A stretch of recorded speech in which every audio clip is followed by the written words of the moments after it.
All right, here we go. This is a quick test of the original stock fan.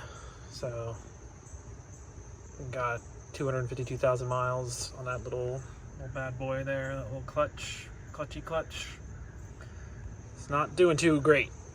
Gonna try to put the Wits End blue fan clutch in, see if I notice a difference in the AC. It's, I just got a new compressor, so that's brand new. The friggin' dryer here is brand new. I mean, the whole thing's basically been, refreshed. So it's going to be the fan clutch test and then this little heater thing. Someone on the Facebook group was like, oh, get that shit out of there. When it looks like that, it's nasty. So, or it's done. So that'll be next. So here we go. I'm going to start the truck. This is a cold start. It's completely cold.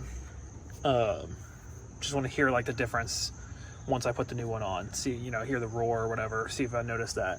Because right now it's quiet when it starts up, but we'll see.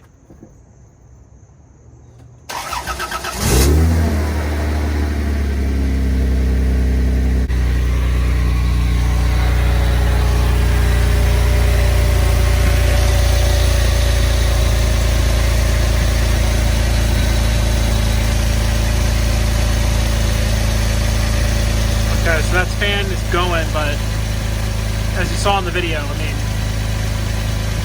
didn't do shit when it started up. Like, quiet.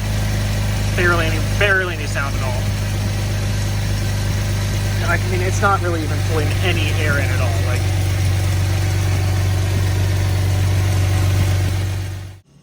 So as we can see here, I stripped or rounded off one of the little nuts. This is how I felt while I was trying to take off the old fan. Ended up just ordering a new one from Rock Auto, $24. Got the old one off just in case. Why not? Felt like it. Used one of these kits. Big middle finger to those little nuts. Recommend just getting a new fan. There's a new Wits End blue fan clutch with new hardware, new fan. There's 24 years old with 250,000 miles and brand new. And there it is on the truck. Pretty straightforward. So here we go. Let's test it out.